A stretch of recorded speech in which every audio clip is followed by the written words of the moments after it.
Assalamu alaikum. Welcome back again. Magacaygu waa Haji Abdullahi. Today we are going to learn counting the numbers from 0 to 20. As you know, learning every language is very important to count and numbers because numbers, they help us to talk about dates and times, price, quantity of the objects, and a lot of other things. So let's begin the first section. In this section, we are going to start from 0 to 10. So let's begin, and I'm trying to say it more slowly.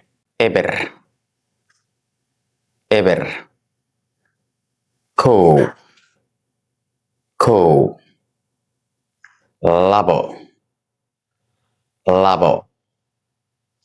Sedah, sedah.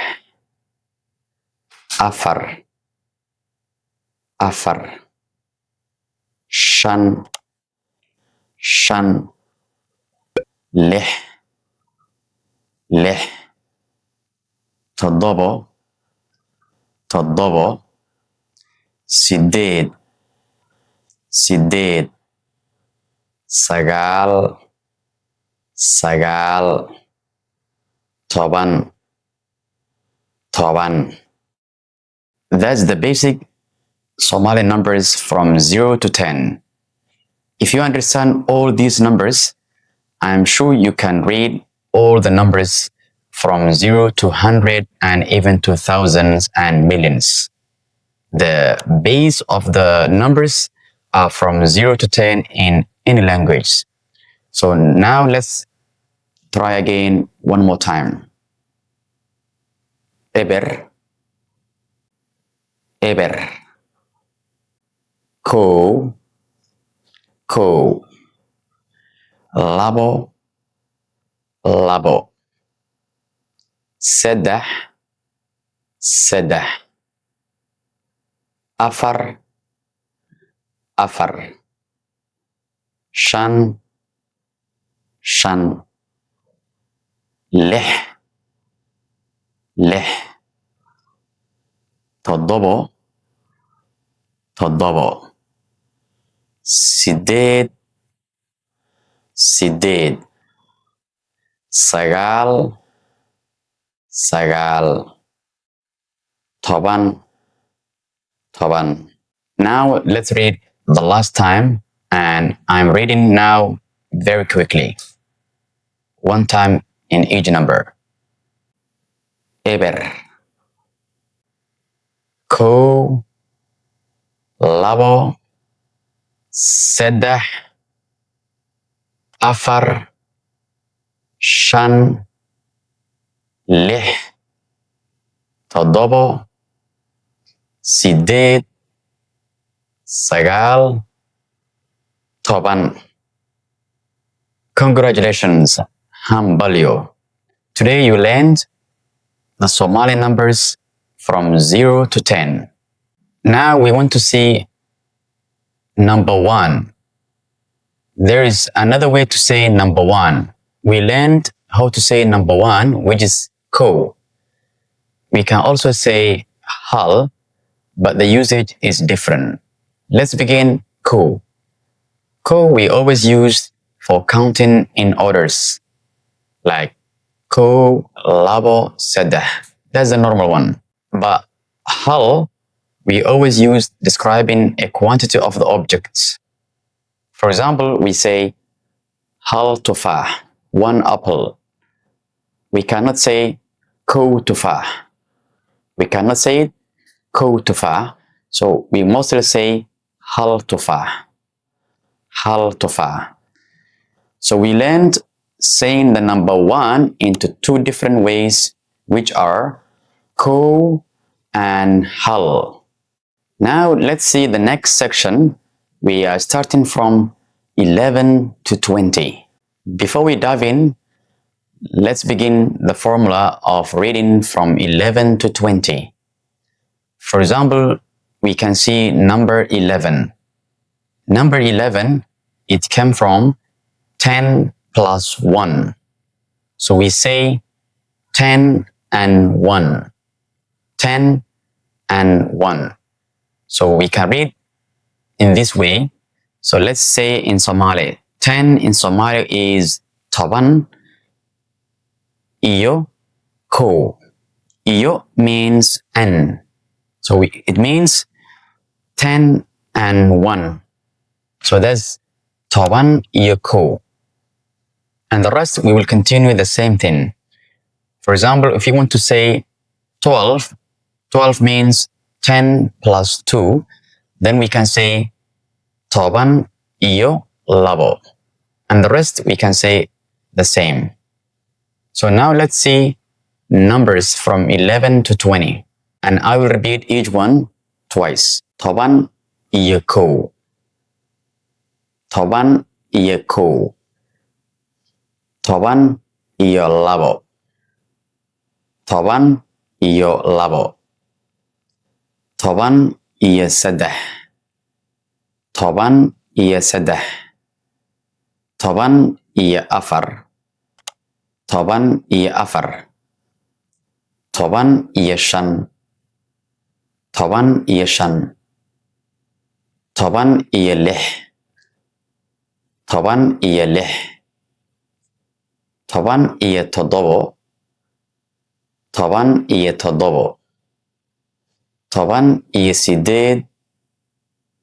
Toban iyo sideed. Toban iyo sagaal. Toban iyo sagaal. Labaatan. Labaatan. That's it for number 11 until 20. Now let's repeat again one more time. Toban iyo ko. Toban iyo ko. Toban iyo labo. Toban iyo labo. Toban iyo saddex. Toban iyo saddex. Toban iyo afar. Toban iyo afar. Toban iyo shan. Toban iyo shan. Toban iyo lix. Toban iyo lix.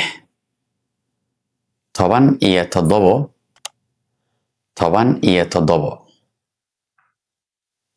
Toban iyo sideed. Toban iyo sideed. Toban iyo sagaal. Toban iyo sagaal. Labaatan. And now, this is the last time, and I'm trying to count from the numbers from 11 to 20. And this time, I'm trying to say it one time. Toban iyo ko. Toban iyo labo. Toban iyo saddex. Toban iyo afar. Toban iyo shan. Toban iyo lix. Toban iyo toddobo. Toban iyo sideed. Toban iyo sagaal. Labaatan. Well done. That's it. Now let's review the numbers we learned today, starting from 0 to 20. Let's begin. Eber. Ko. Labo. Saddex. Afar. Shan. Lix. Toddobo. Sideed. Sagaal. Toban. Toban iyo ko. Toban iyo labo. Toban iyo saddex. Toban iyo afar. Toban iyo shan. Toban iyo lix. Toban iyo toddobo. Toban iyo sideed. Toban iyo sagaal. Labaatan. Congratulations, hambalyo. Now you can say and use the numbers from 0 to 20 in everyday life. So it is time to use in real examples using the numbers that we learned today. Let's start. We can use the numbers to count the objects. Let's see, we can see one banana, and banana is moss in Somali. So how can we say? Simply we say halmos. Halmos. We cannot say kumos. We say halmos. And look at the second picture. We can see two bananas. Banana is moss. So how can we say? Simply we say lavamos. Lavamos. The same thing, if you see any object, you can use the numbers and then the object. The second one is you can use your phone number. If you are giving somebody your phone number and you want to say your phone number, simply you can say each number one by one. Let's read these two numbers. Lih, hal, shan, afar, sedeh, toddoba, afar, sideed, sideed. Let's repeat again. Lih, hal, shan, afar, sedeh, toddoba, afar, sideed, sideed. And these are the numbers that you learned today. Let's read again the second number. Lih, hal, sideed, labo, hal, hal, afar, sagal, sedeh, shan. Let's repeat one more time. Lih, hal, sideed, labo, hal, hal, afar, sagal, sedeh, shan. Now try to say your number in Somali language. And the last one, you can also use the numbers to talk about your age. For example, you can say, waxaan jiraa 10 sano. For example, your age is 10. So simply you can say, waxaan jiraa 10 sano, which means I am 20 years old. In Somali, we say, waxaan jiraa 10 sano. So 10 is 10. Waxaan jiraa 10 sano. If your age is 15, how do you say, I am 15? Simply you can say, waxaan jiraa 10 iyo 5 sano. Very good. That's it. I hope you learned today the numbers from 0 to 20, and now you can able to use these numbers in real life situations, like saying your number, saying the price, and also saying your age.